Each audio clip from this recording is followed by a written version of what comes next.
All right. Hi, guys. My name is Taz. I have gotten this request a million times for this video. And you know what? I was like, today I'm going to finish it. I'm going to edit it and I'm going to schedule it what it was. And then I went and I re-looked at it and I was like, no, this is not going to work for me. It was made so many months ago and I just was not satisfied with how it looked. And I feel like I could have done better. So here we are remaking the video. I am going to eat first, though. I just wanted to make the introduction really quick before I ate so that I have some time to think. But today we will be talking about how to fertilize your plants, supplements, macro, micronutrients, etc., nitrogen, this, that. It's a whole thing. pH levels, whatever. Calculating your plants, your amounts of each additive for your gallon or your containers, etc. So that's what that's going to be. Also, I'm noticing it's like a light fluctuation going on here. I'm going to turn that off and I'm going to see if I can stop it from doing that because I don't know why it keeps doing that. So we'll work on that. But I will be right back and then we'll get started. All right, I'm testing it to see if my movements change the light. We currently do not have a couch, so that's coming today at some point. When? I don't know. Between 2:30 and 5:30. I love when they give giant time frames. Like I'm going to remember. I will remember because I'm very excited about it. But I digress. So what I'm going to start this off right away saying is I've already, we're going to talk about silica. This is the silica I'm using. It's Grow Tech Pro Silica. My face out of it. Okay. Now I've already added it to my 500 milliliter container as well as my gallon container I have on the floor because that does need time to connect. Okay. So it has to form a covalent bond with the water molecule and you have to give it time to do that. So I'm waiting while I eat, while that sets in, and then we'll start. So make sure you always do your silica first when you're fertilizing with any of your fertilizer routines, because in this video we're going to do two kinds. We're going to do the lazy kind, or like the basic kind, if you will. My lazy. Don't be offended if you're like, but that's what I do and I'm not lazy. No, it's just like the easier but beneficial version of my routine. And then the more intense, more calculated, longer one. There's a difference. So we're going to do both. And I'm going to explain both. And it's going to be great. Hello. So I will be back. But yeah, get your silica set in the water. Give it about 10, 15 minutes. Some people say 30. Whatever you want to do, it's up to you. Kind of break it down a little bit. So first of all, your plant needs primary macronutrients. They need secondary macronutrients. They need micronutrients. All of these play an essential role in your plant's health, and they need them all. Not so much micronutrients aren't as needed for most of the plants we grow, but they definitely help, and you definitely can get deficiencies from not having enough of these. So first I will summarize exactly what these are. I have just the element number. So they are all elements. So if you don't know what an element is, if you Google, maybe I'll put one up here, periodic table, you're basically just sticking, I believe, to the top part of the periodic table. There's copper in there too. Is copper down in there? My battery's about to die, so let me change that while I look up the periodic table for you. And then we'll continue, because I never plan ahead. Okay, my camera has been reloaded. All right, sorry, I play too many video games. Don't hate on me. But anyway, so your macronutrients, your primary macronutrients are going to be nitrogen, potassium. I have to like remember what the whatchamacallit, what do we call it? Phosphorus elements for them, because I just have, you can see, I just have like the, oh, you can't see, the element. Letter. Sorry. Calcium, magnesium, and sulfur. Or sodium. What did I say? Sulfur. Sulfur is Su, I believe. Guys, did I plan ahead? Apparently fucking not. Sodium is Na.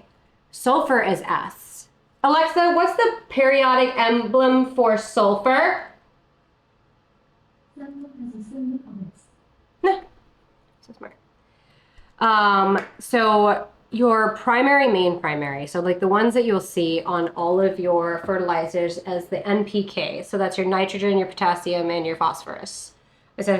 I did NPK. I think it's NPK. I think that's the order they put it in. Yeah. Nitrogen, phosphorus, potassium is K.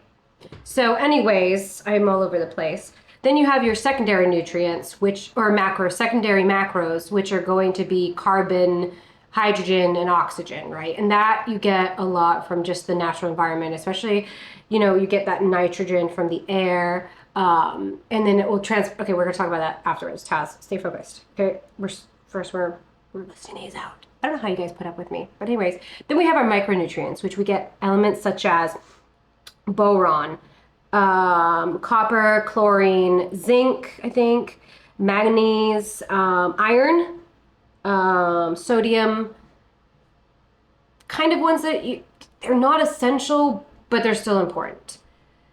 I can see it's doing a light dark. I'm sorry, guys. I'm sorry. I think it's because I move and then it like refocuses. So I'll try not to move. That's impossible. I don't know why I even suggested that. That's not going to happen. But anyways, I apologize for being totally unorganized and all over the place. But I actually did have, I spent months researching this. In the moment, I get overwhelmed and then I forget momentarily what I want to say. And then it looks like I'm stupid.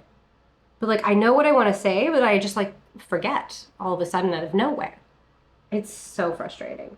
But anyway, so with those different nutritional deficiencies, let's say, you're going to get your plant's going to do something different with each one of them if it's lacking. Now the problem does arise if you have multiple things lacking, then it's really hard to tell. But there are specific cues that you can look at for certain things that happen. I'm gonna say it really quick. So if you're deficient in nitrogen, which is essential, and we'll talk about nitrogen cycle right now in a little bit here, but nitrogen is essential for creating proteins and DNA and all of the aminos and everything that the plant really needs to thrive and to like give us life. It's 78% of our environment, our air. Okay, I believe it's 78%. Anyways, it's super important. Definitely something that we should never be lacking in our plants.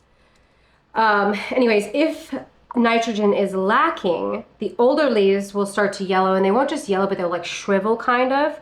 And what you might also notice is from the tip to the base of the stem, it will slowly brown and it will just make its way across. Like it will just die from the tip to the back most of the time. I shouldn't say all the time. With our indoor plants, it's very different because there's so many more variables. It's not like we're in nature, it's hard to really pinpoint sometimes what it could be. But anyways, then you have magnesium. If you have a magnesium deficiency, magnesium is so important because especially with our variegated plants, because it is an essential part for the plant to actually take in chlorophyll and photosynthesize.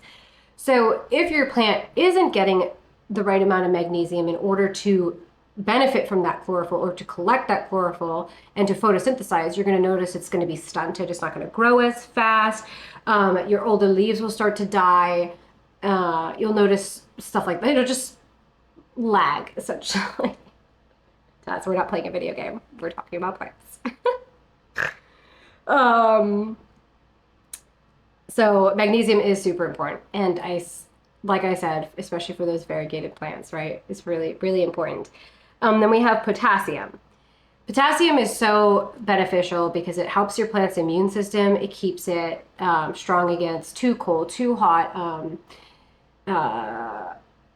attacks virally. I don't know if that's the way to say it, but like your immune system, right? It helps. It's like vitamin C, but for like the plants, it's potassium. And if you're lacking this, you'll notice your leaves will turn yellow, but the veins will stay kind of green. And that I feel like is very clear to see as I look around thinking I'm going to find one that's naturally going to have a potassium deficiency. It's not. But anyways, moving on. Then we have phosphate. Now, phosphate is so, I say they're also beneficial and so important, but phosphate is really important because it gives your plant the energy it needs to do all of these things, to grow, to transfer nutrients, this, that, energy transfers to different things, roots, to the plants, to the babies, etc. I see this a lot in mine because I have had phosphate deficiencies before, and you'll notice that your edges of your leaf, or even the whole leaf itself, will go like dark purple almost, like a really dark green, or like I look around again like I'm gonna find one. I know you guys have seen it. I've seen it many times, and if I've seen it many times, I'm sure you guys have seen it many times. And then the leaf will die, but it goes this like really dark purple. I was hoping that I was having one that was doing it, but I don't seem to be. I'm just perfect, so like I don't have examples. I'm sorry. Okay, so moving on. A lot of these nutrients you can get from natural sources, like even your tap water can give you chlorine and some other things, but don't use tap water, okay? Don't use tap water. I don't, if you're doing it for bigger plants, I do it too. I use tap water, and that's just what you got to do because you need so much water. And sometimes we're lazy and we don't want to do it, and that's okay too. Just like do what you can, and if you can use a filtered water, that's better, right? That's obviously going to be better. So now I want to talk about quickly our nitrogen cycle and why it's important. And it will also tie into mycorrhizae, I can never say it, myco. Just say myco. It's okay, just say myco. So unfortunately, well, not unfortunately, but our plants, and when we're living indoors and we have this fake environment for our plants, it's not going to have a similar nitrogen cycle as you would see outside, right? Duh. So what happens with the nitrogen cycle is there's nitrogen gas in the air, which is N3, I believe. So it's a triple bond, which you can't break. There's no reaction with any other element that can break it. You can't force break it. It's like stuck together. So the only way to break down that gas and to bring nitrogen through the soil is by a bacteria that you can find in the soil. Excuse me. It's called nitrogen fixation. And what that bacteria does is it transfers that nitrogen gas and it turns it into ammonia, which is NH3. I don't have it written down. NH3. Ammonia. Anyways, then what your plant will do is you can overdo it with ammonia, and you can kill your plant by, too much of it. So your plant will actually take some of that ammonia through assimilation. It will take it in, and it will actually eat it and use it and utilize it. I think it creates nitrates into it, but I'm forgetting right this second because I'm slow. That's what's going to lead into this. Okay, I was right. So plant assimilation will take some of that ammonia, not all of it, and it will, usually by beneficial fungi that is attached to your plant, and I'll expand on that in a second. And that will actually help the plant uptake nutrients in the soil, the air, wherever it's getting its nutrients from those little symbiotic relationships that it has with fungus, etc. There's so many other different ways. However, now you still have some ammonia left in the soil, and it's important to still have that left in the soil, because what it will do then is the bacteria that's in the soil and in that environment will turn it into nitrates, and your plant will benefit from those nitrates. Your whole plant system will benefit from those nitrates that are created, and then it will actually go right back up into the air. I don't have that written on here, what it's called, but I think it's called nitrogen denitrification, denitrification, I think. So taking it from ammonia and putting that nitrogen back into our air. And also, which doesn't pertain to us, but animals will also eat those plants, get that in their system. They will get eaten or they die, they bring it back into the earth, the cycle continues. It's all like linked. Plants and animals and us, everything is linked, right? I didn't really expand too much on the nitrogen, but nitrogen is really important and it works the best. It's also the way it interacts with oxygen. And if you're not getting good oxygen, that ammonia becomes too intense, or that nitrogen buildup becomes too intense. And that's what leads to rot. That's how you overwater and you kill, right? Because there's no oxygen being introduced and it's not helping it denitrificate, is that a word? Back into the air and out of the soil environment. I hope that makes sense. So that's why we're told so many times over and over again, use an aerated mix, chunky mixes. Pond is great for that. Hydroponics, it is different, or a soil-free mix. You don't need soil in your home. How do I word this without being rude? Some people just live by it, and that's like their best friend is soil. I hate soil. Soil is gross, and you don't need it because you are going to be giving your plant what it needs. You don't need to have it in soil. If that's your growing medium and it's the only thing you do the best in, then that's for you, right? But you want your plant, and that's why most of my planters have holes in it, because the more oxygen you're getting in there, the cycle will cycle better. I'd like to dumb it down, don't I? Like really dumb it down. I have nothing else written down. But it is important. It is important to make sure that you are really using oxygenated mixes. And it's not really oxygenated mixes. You're not putting oxygen in your mix. It's oxygen just reaches those roots naturally by having more spaces, more gaps, more holes in your planter. I hate that the light is... I could close my curtains and that might help, but that's okay. So now we're going to go back to the plant and how it's uptaking those nutrients and what could help your plants at home. Now, I had someone once on my video tell me that myco is useless and it does nothing for your plant. And at the time I was like, yeah, I guess, like maybe it isn't. I don't know. I'm not familiar with the process and why that might be true or why it might not be true. But in nature, in order for your plant to get those nutrients efficiently and effectively is by a symbiotic relationship it creates with beneficial bacteria and fungi. What happens is when you introduce the fake bacteria, or like your beneficial fungi or bacteria, is it creates hyphae. And sorry if I'm saying it wrong. Hyphae. They are like little, if you want to look at it as a little seed, let's say, right? And the plant during that assimilation process sends out these alerts to the surrounding area that it's looking for that helper, that symbiotic helper to help it get those nutrients it needs.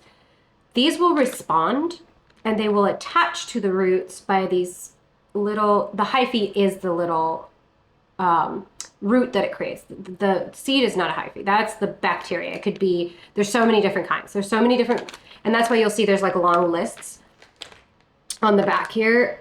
This one had it too. Mycorrhizae. So it's just a beneficial fungi that helps your plant uptake nutrients and all of that. I know I say that a lot, uptake nutrients, but it's so important because you want your plant to uptake nutrients. And I'll talk about these in a second. So once it connects, the hyphae connect, right? They then kind of form this like network of roots, but they're not roots, they're fungi and cells that just spread and they touch all the roots and they're collecting these nutrients and supplying it to the root system, which then is supplying it to the rest of the plant. So even though that one person said that this doesn't do anything, in actual fact, in my mind, why would it not? You need it. Your plants, especially for us hydroponic users, we're using plants that are in pond rock, or they're in aerated soils, or they're in environments that like stratum, where they're not going to just get bacteria from nowhere. You know, the only way they're going to get these is if we introduce the fungi and bacteria to the plant, to the roots, and help it catch that, right? Now, these can be killed by some of our fertilizers and some of our systemic granules and whatnots can destroy these beneficial bacteria. But I think, now I don't know if this is true, but when I replant my plants outside, I notice that when I pull out plants filled with these tiny little white roots things, they look like mold. And I've always thought, oh, it's mold. I wonder now if that is those hyphae that we're talking about attached. I don't know that that's what it is, but I'm just thinking in my head. Some are too small, you can't see with your eye, which is going to be our indoor plants are probably going to be like that. Although for some of you guys with soil, you might see it down the side, the white, like weird root things that aren't actually roots. That is this. It is, I think, correct me if I'm wrong, if there are like experts on this that are watching this and are like, no, actually that's just mold or that's something else. But I'm thinking that's what I'm correlating it to, or, you know, connecting it to. It could be wrong. But these do have, and they all have different ones. Honestly, if it works, it works. You know, there's so many different kinds and they're all going to be beneficial. I'm using this one now. This one worked really great for me, and I know I've talked about it before. It's a Smart Grow Supercharge. It's worked great. I haven't had any issues. This one has worked great. I have 2 bags of these. I don't think there's any difference. These are what they're talking about. For our roots, you can see in between here, it has all the, anyways, that doesn't matter. But I'm using this, it's a liquid form. I'm better about liquid form stuff. It's Orca Myco. Yeah.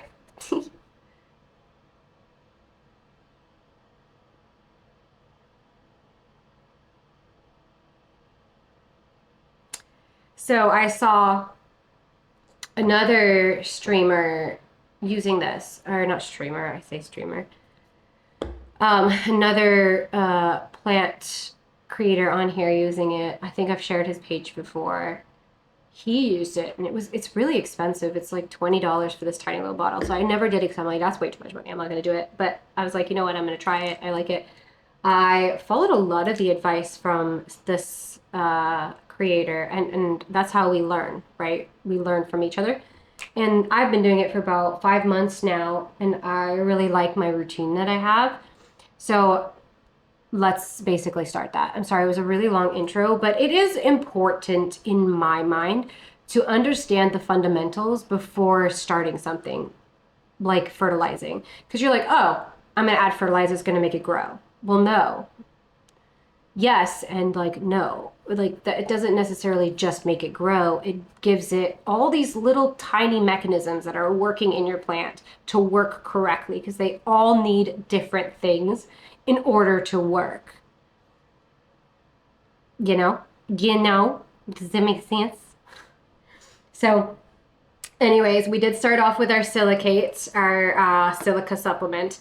We did let that sit. It has been the appropriate amount of time now. So now we can get into our next business. I'm going to stop and restart.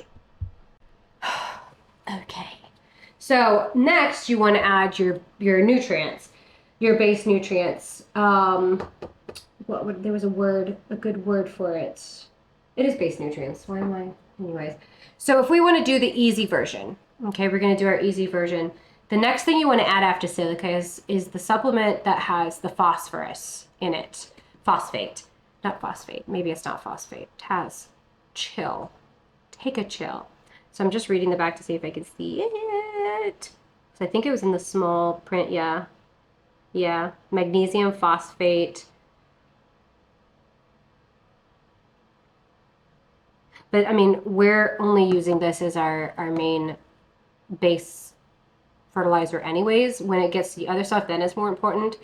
But for now, you want to add in your Foliage Focus. This is the one I'm recommending. I love it. Everyone should be using this. I don't like the other ones. They do just fine. They do just fine. I see some people's... I've been using this for 3 years, guys. You know that. You've been on my channel for however long it's been up, and I've been using this the whole time. I see a lot of growers just using like normal fertilizers from like Home Depot and stuff, and their plants look fabulous. So whatever's working for you, just keep it up. But if you want to try this, this is what I'm using, Foliage Focus. My mom uses it too, as you've seen. We are big fans. So that's what you're going to add next. Then you want to add in your additives. So I always add in Super Thrive. It's a staple in my fertilizing plan with all my fertilizing. Love it. Now we're going to compare this when we get to it with my other one that I have. You'll see in a second. And then we have our next one is CalMag. If you're somebody that's using tap water, you won't need this as much because you'll have those in the tap water. I don't like tap water, but if you're using tap water, you will need this less. But if you are hydroponics and you're working with fresh water that has everything stripped out of it, you're going to want to supplement with a CalMag of some kind. Now, GrowTech does make a good CalMag. I haven't got it because I'm waiting for this to end. I'm going to use GrowTech's. I do like Bloom City, but I want all my nutrients to be from the same place. And I just like their company better. But it's not going to make a difference. And this NPK should be, 200, so you can see where the strength is. And that's what your plant's going to need more of. Certain plants will need more of this, genus-wise. Some won't. It depends on your plant. Anthurium like a lot of nutrients. They are heavy feeders, and they do the best when their nutrition is really balanced and given to them correctly. Alocasia, they seem to be a little less dependent on a constant feeding schedule. Philodendron, same thing. I feel like they will stunt growth. I notice if you're not correctly doing it, but other than that, this, okay? With my begonia, I know I've said I use a 10-10 fertilizer. I'll just throw this out there quick. Instead of your foliage focus, you'll put this in if you're working with begonia. This is just the one I picked up. It looked the best. It's just TPS. It's nothing fancy. But my begonia haven't done anything adversely from using this. So I think it's fine. And then we have Humax, which you can use in hydroponics. I don't like that it's so dark because I don't want a dark substance just chilling in my planters. They stain, and so I will actually use this when I'm top watering my plants, and I will pour it through and let it just sit with this. Now, you should be wearing gloves when you're working with this stuff, especially when you're doing pH stuff. I just forgot. Go figure. You forgot? What? Never. Just making sure I didn't miss anything. Yep, fulvic, humic. So, humic acid and fulvic acid, I think, make up the Humax here. And I know... Where the hell was it?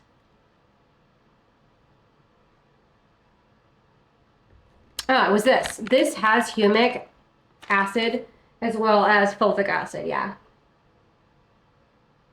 And amino acids, which your plant during that cycle is going to create those amino acids, but this is going to help it uptake those nutrients. And that's basically what mycorrhizae does, right? It's helping it do that. So this is also something that helps you do that, especially the nitrogen. I think it even says it on here. Ow, my back. Sorry. I have my sacrum is twisted sideways, so I am in like immense pain. I just don't want to live today, you guys. I'm sorry. It's so painful. I wish I would say it on here.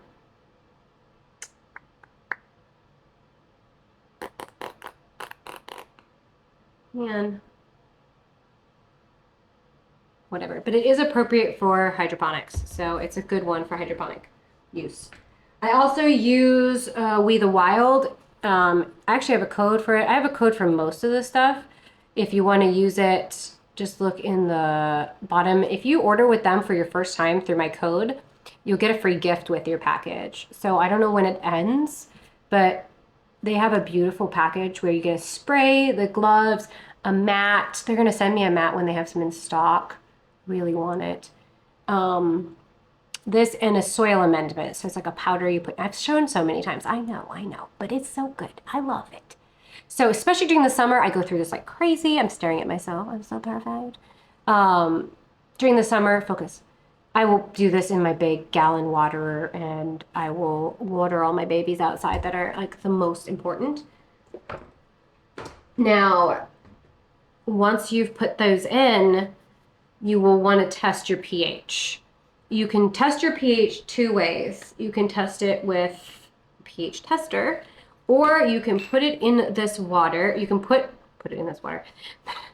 You can put it in a little container, a little bit of the water, and then you can drop a pH tester in here, which this is just a drop that'll turn the water, the pH level that it is. And I'll show you. This video is going to be so long. Yes. Okay, so we're going to quickly make that. What am I doing? Oh, we're going to quickly make it. Stressed. I'm sorry, guys. I'm stressed because it just takes so long. It takes so long. Oh, I'm out of foliage focus in here. Okay, let's refill this really quick. I'm so sorry. I'm so sorry. But I have all of my measurements. At the end of this video, I'm going to discuss and show you how to measure out how much of everything you need. Can I just get this directly in here? Oh, bet. Look at that. Oh, God. Okay.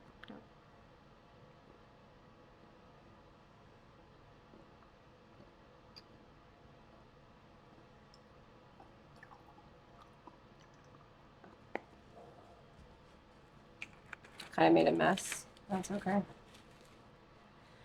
So for this, for this 500 milliliter, I don't have 500 on here. It's going to be about 2.6. That's not going to work. So we're going to I use a pipette. All right. That's about right. Okay. Ha ha ha ha.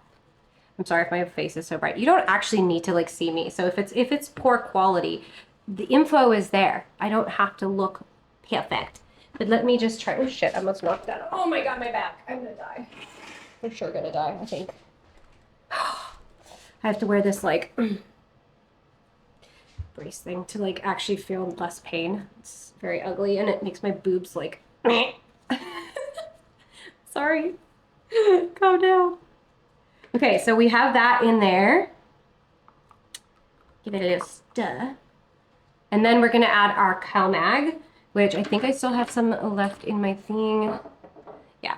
So we need, for this, we need 0.3, 0.6. So we're just gonna, the whole thing of this I think is 1. I'm just gonna do 2 of these. I have the measurements all in here. I'll make you guys a diagram like I said I would 3 months ago and I never did. Sorry.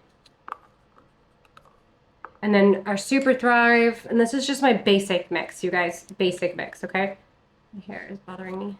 So I'm gonna do a drop or 2. We'll just do 2. See if that throws the pH off. It shouldn't, but you never know. Let's mix it with this, since we already got it messy. Now for this, I'm gonna actually use some of this. Can it not be so bright? I feel like it's so bright. And then I'm going to get to the end and I'm going to be like, it's so dark. Oh, that is so dark. Let's just do like a little bit. It doesn't matter. I guess it doesn't matter if I'm super bright, right? Who cares? All right, so we want a clean one. You don't want to, please don't double dip. Don't double dip the pipette. The pipette. I don't know how much of this to actually use. I did 2 drops, but let me just see. I would have to work this shit out. I would have to work this out. Okay, so we have a gallon. So per gallon, it is a half a milliliter, which milliliter, a milliliter is, there's 3,785 milliliters in a gallon. Who uses half a milliliter? Really makes sense. But if you're doing over 10 gallons, I'd have to work this out. I'll work it out off camera, and then I'll tell you guys what it is, because my brain capacity right now is not capacitating. So capacitating, because half a milliliter just like,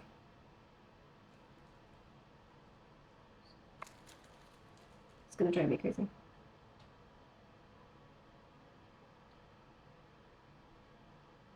So 0.5 milliliters. We could technically work it out. Hang on.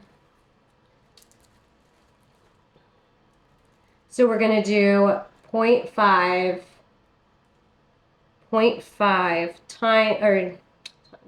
times 1,000.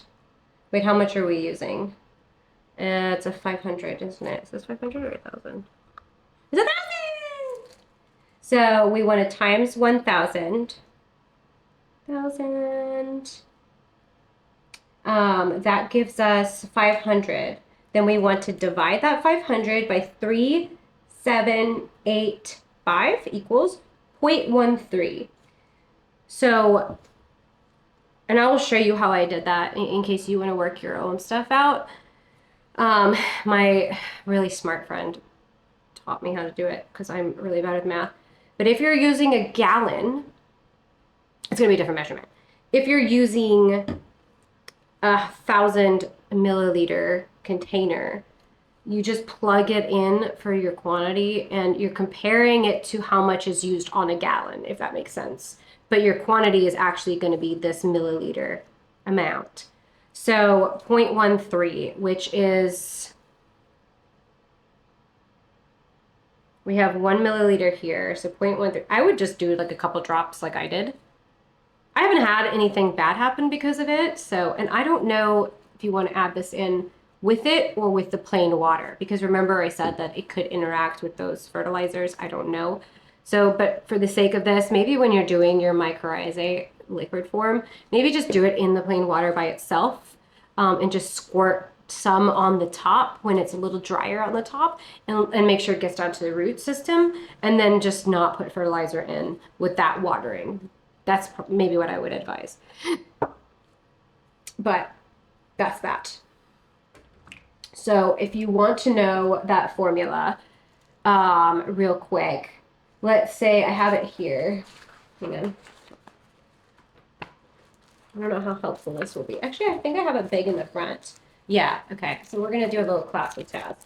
Okay, so say you, at the top there, we want to figure out 20 milliliters, right? And you're going to take that 20 milliliters over a gallon, and it's going to equal, that's how you're going to solve for that first part.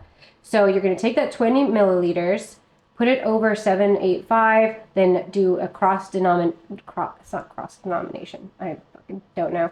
But you're going to do, so say it's for 500 milliliters container. This is a 500 milliliter container, but that's how many milliliters are in a gallon, right? And you're breaking it down to 500 milliliters. So you're going to times the 20 times the 500, which will give you the bottom number down there, 20 times 500. Then you're going to divide it by the amount of milliliters in a gallon. So that will then give you this 2.6 for 500 milliliters. I don't know what thing I was working out for that. But does that make sense? I don't know if that makes sense to you guys. This might be backwards too. I hope that makes sense. So it's just and I'm working in milliliters. You can also change your quantity to liters, whatever you want, but milliliters seems to be the most commonly used measurement on all of our things, on our fertilizers. Ounces sometimes is complicated. This one was a little complicated because it's Australia. So they were using, what were they using? They were using milliliters per liter.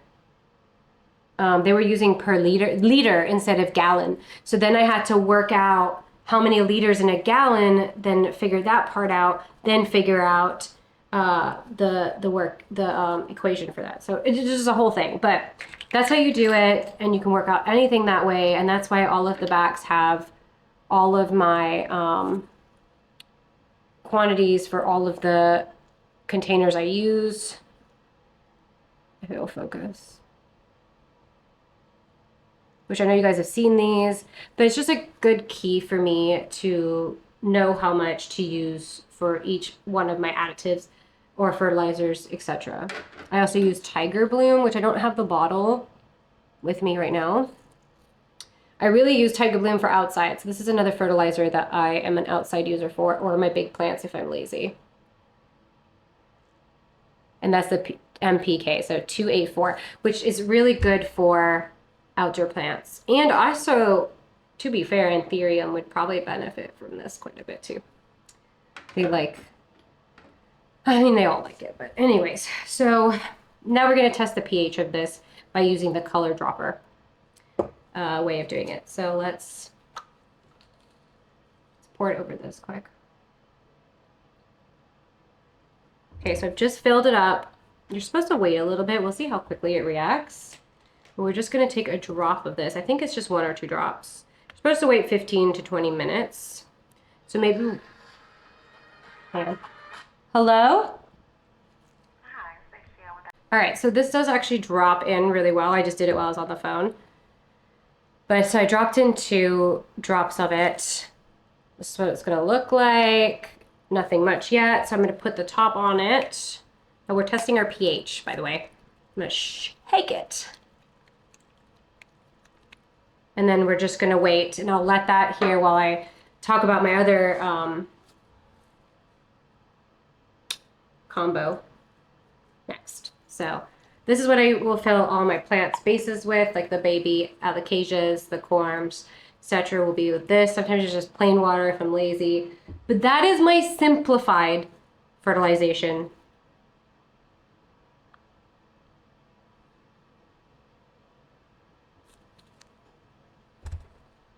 What is the process? I don't know what I'm trying to say. Whatever. Okay. Let's do the more complicated one. If you have Anthurium, they would really like this. So same dealio, you start with silica, okay? Now I want to read this one to see, I think a couple of them had phosphorus in it, like both of them. This one does not. So, because I don't know, I think you're supposed to use these in a certain order. I don't think it matters, but it's a nutrient package. It's a 3-part. For a full cycle fertilizing packet, blah, blah, blah. I just want to see if they say specifically on here which one you use first. This one has the phosphate in it. So I'd say that one would be the first one, but let's also check. Oh, here. I thought that was my silica. Oh, there's my silica. See, this one also has some phosphate. Which one has more? That's at 6%. So this is the one that's like high in it, in the phosphorus here.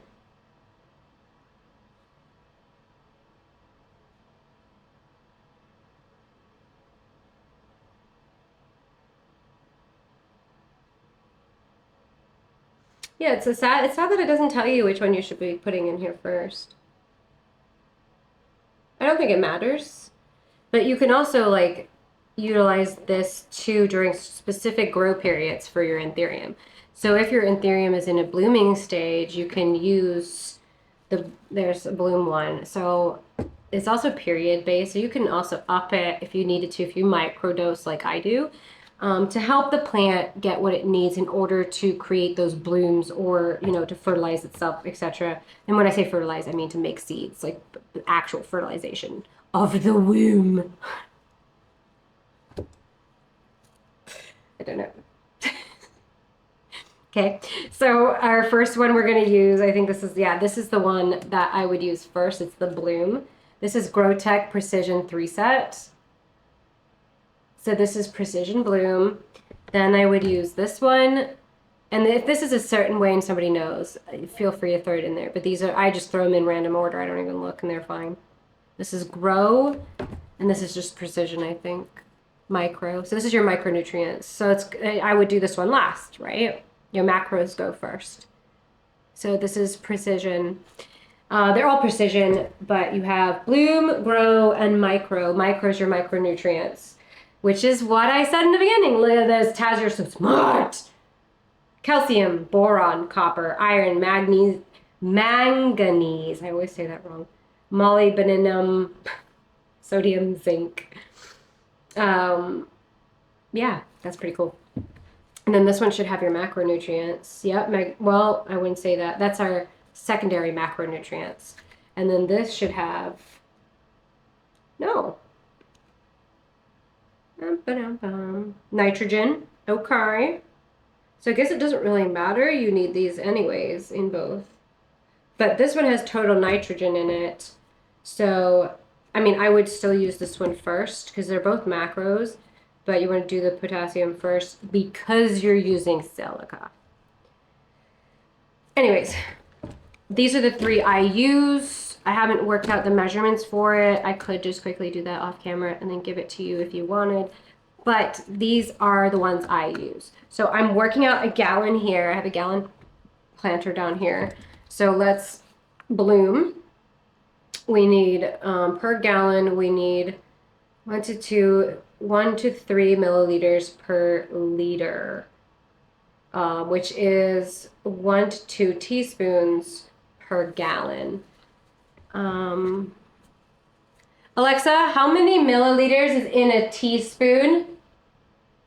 1 teaspoon is about 4.1 milliliters. Okay, so we want to do about, if you're microdosing, I would do about 5 milliliters in a gallon. You could do 8, but we're microdosing, so I'm gonna say 5 is my microdose quantity for this video. But if you are a scheduled fertilizer, it said about 4 milliliters in 1 teaspoon, and it says 1 to 2 teaspoons, so that's like 8 milliliters and a little bit. Does that make sense? I hate that it never fills it up. So 3. Don't touch it into the water. Okay, we're gonna do 6 because my plants don't get very much. And you're gonna use a new one. A new one. Don't forget. Because you will contaminate. Okay. The next one, is it the same? Yes. Love that for me. And you can work this out correctly, which maybe I'll do just to see if I was somewhat correct. Let's get that open and like do it while I'm doing this. So say, where? So we want to work out for a gallon, which is 3,785. I'll do that afterwards. My brain, I need to actually like think. We don't really need to think, but my mind is too busy with all of the things we're doing right now. This is the same, but this is less. This is 1 to 1.5. So I would do, I've been doing 6, I would do like 4.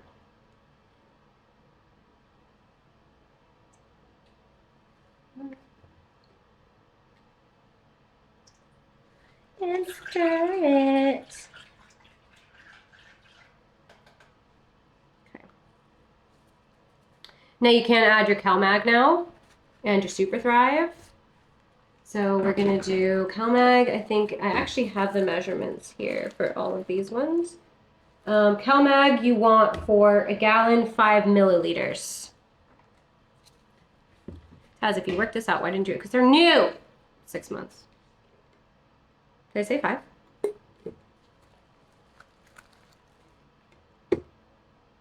Yeah.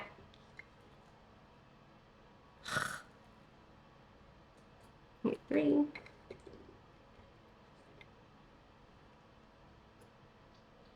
I should do this on the camera so you can see it, but does it matter that much?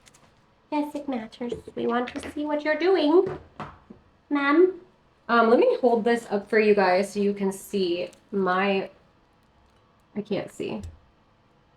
Maybe you can screenshot that. Maybe I just send you guys the picture if you need it. But that's some of the things I've worked out already. So what is next? It's gonna go here, and so we did the CalMag, now we do our Super Thrive. Oh wait, JK. So for this, I use this one, this Vitamax. Growtech Vitamax Plus.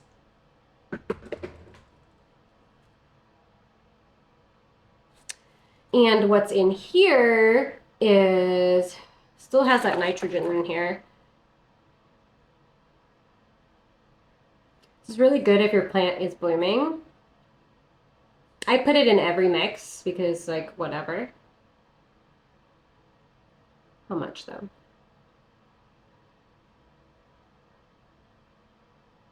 It's cool because it has like a vegetable mixture. It has exotic plants like orchids on here, and then your general, which is the same as the other ones. So let's just do, I've been doing like a whole cap, not a whole cap, but I measure in the cap because I'm lazy. But it smells so bad. Now the reason you want that silica to bond first is, or it will become coagulated. It won't bond correctly. Because it's all molecules and elements that are all interacting with each other to create, you know, reactions and new molecules that benefit our plants. And if the molecular structure is not correct or didn't have time to bond, it's not going to do what it's supposed to. It's not going to be effective, right? That's just how it works. Like vitamin D, for example. Excuse me, I just choked on my spit. Vitamin D, for example, in order to break down vitamin D or actually take vitamin D into your body, I'm pretty sure that you have to pair it with magnesium and iron, or magnesium and zinc, magnesium and something, in order for your body to actually get the vitamin D from the vitamin D supplement. Could be wrong. I have the weirdest shit in my head. Hasn't been 20 minutes, but we're gonna look anyways. So this has the pH colors on the front. You want a basic pH. You want to have around 6.5 would be my goal. And this is a bit, no, I would say this is okay. I mean, it's a little green. But let's look at this on this chart here. Nutrient, so the reason you need to change check your pH is in order for your plant to uptake these nutrients, the pH has to be correct. If your pH is too basic, it won't collect certain nutrients. If your water is too acidic, it won't uptake certain nutrients. It's all about uptaking nutrients. So for example, oh my back. It all needs to be about a 7, 6.5 to 7 for it to have good balance. Some need to be more basic to really benefit from it, and some need to be more acidic to benefit from it. So if you go directly in the center, I feel like you're a lot better off. So I would say this is okay. And then what we can do too, so this is, let's do the test with this, might as well. Then you use this, which is my pH tester. So we're going to put some of this solution in this cup. I have a glass here, I'll show you.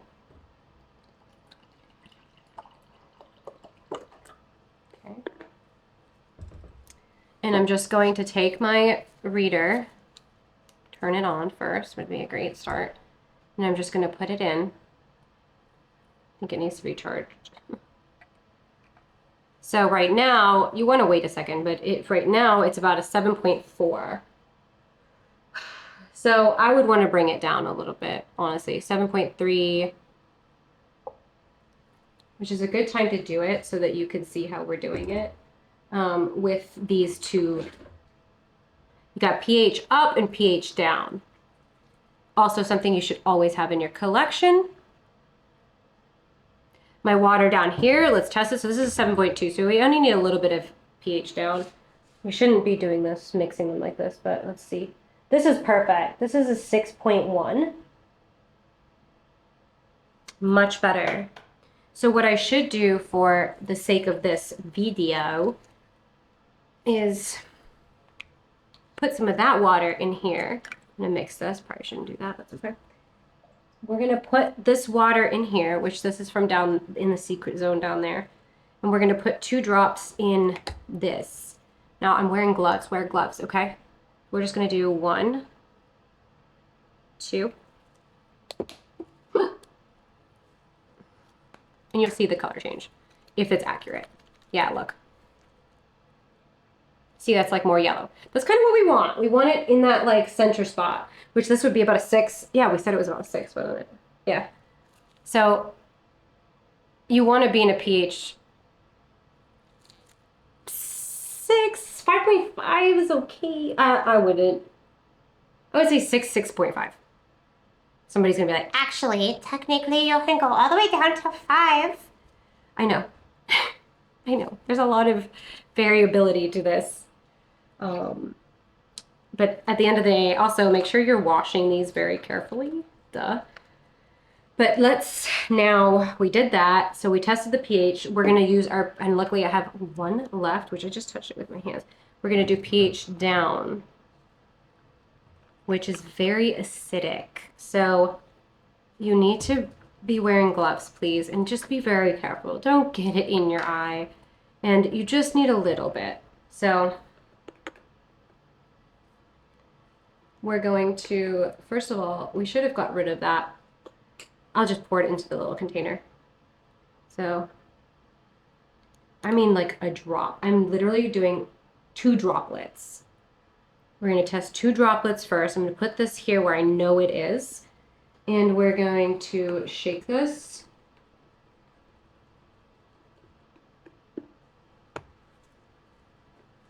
Now, of course, you want clean samples. I don't think you really need to for this, but like you want to have kind of a clean sample. We're just, for the video's sake, we're doing it this way.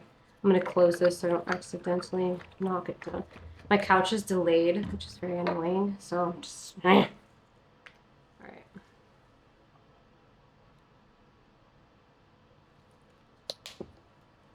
Oh, I almost put my finger on that and shook it.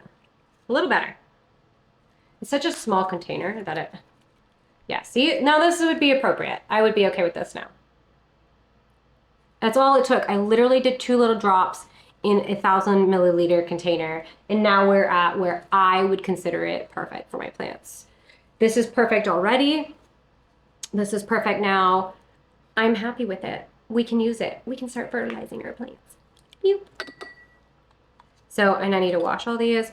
Now we don't need to use it. See how much? That's just a little tiny bit. A little tiny bit. Perfect. And then I shall put it in here. Now I have my gallon here.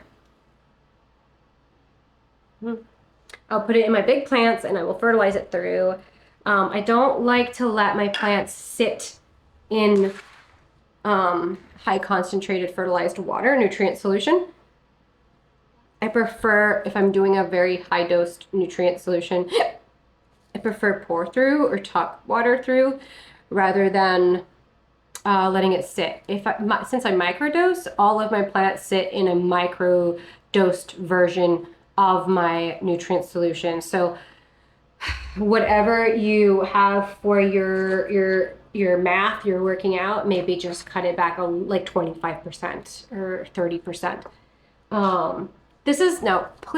Please remember, this is what I do. This isn't because I do this because I've been told this or because it's the technical way to do things. This is just my experience and how I plant and how I fertilize and how I water, based off of research, based off of seeing other creators, based off of tips and tricks I've learned from social media. It's things I've slowly acquired and learned over my journey through planting. What works for me might not work for you, right? And the way I do things might be incorrect to some, might be the wrong way some people would do things. And that's okay, because the way I do things is going to be different than how you might do things.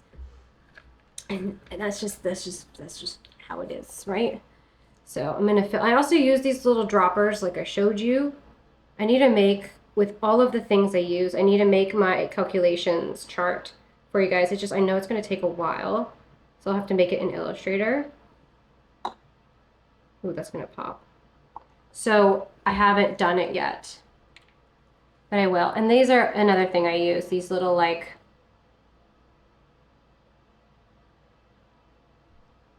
see how dark the humics is? Hang on. Bloody hell. And it stinks. It stinks. Like, it smells nasty. It had Taco Bell. So that's my humic acid.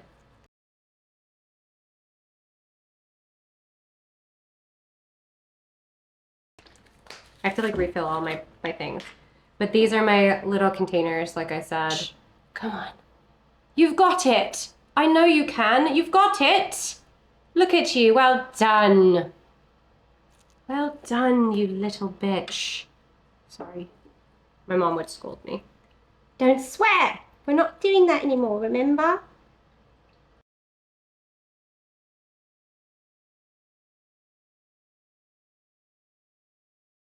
When you are filling these and you've just washed the containers and stuff, you gotta let it dry out completely, because remember, water has elements in it and you shouldn't be mixing those elements. That's another thing. Don't pre-mix elements together without water. Okay, like don't just put all of your fertilizers into one cup without water. Like you have to, it has to be in water when you're mixing it together. Else you could create chemical compounds that could be quite harmful to breathe in and stuff, I think. I say I think a lot, don't I? I like to say I think so that any little chatty Cathy won't be like, well, technically, if you do it like this, it's not going to work. Listen, Karen. Back it up. Oh, you guys have all seen how I flush my plants with Sledgehammer by Bush Doctor. I don't have it here in my BizWiz, but make sure you're flushing. I have a flush video. Go look, just search on my page if you want to see how I flush. I flush like once a month, especially my corms. Oh, I just put that in my mouth. I don't kill myself. Flush out your plants. It helps break down the calcification, like the buildup of salts, minerals, and it could lead to lockout, nutrient lockout, if you're not flushing that out. So even with soil, pond, stratum, this, that, whatever, you want to flush regularly so that you're cleaning that out so it stays healthy. I don't think I've missed anything else. I think that's pretty much my chat on how to do things. I'm scared I'm missing something because that would just really suck. Let me see that I have on my Amazon storefront. I have everything linked. Some of them are newer, so I don't have them linked on there, but I will go and link them for you sometime before this. This is going to be scheduled out, so I'll have plenty of time to do that. But once that's on there, you just go to my Amazon cart or my Amazon storefront, and I will have, maybe I'll even make a fertilizer section, or maybe I already have, I can't remember. And then I will add all of this in there so that you can just find it all at once. I'll even put maybe my like measuring tools and my pH tester and the things I use for my fertilization. But as you can see, it is kind of important to really watch what you're doing and how much of it you're doing, right? So I'm gonna end this though. I'm sorry if the light was fluctuating.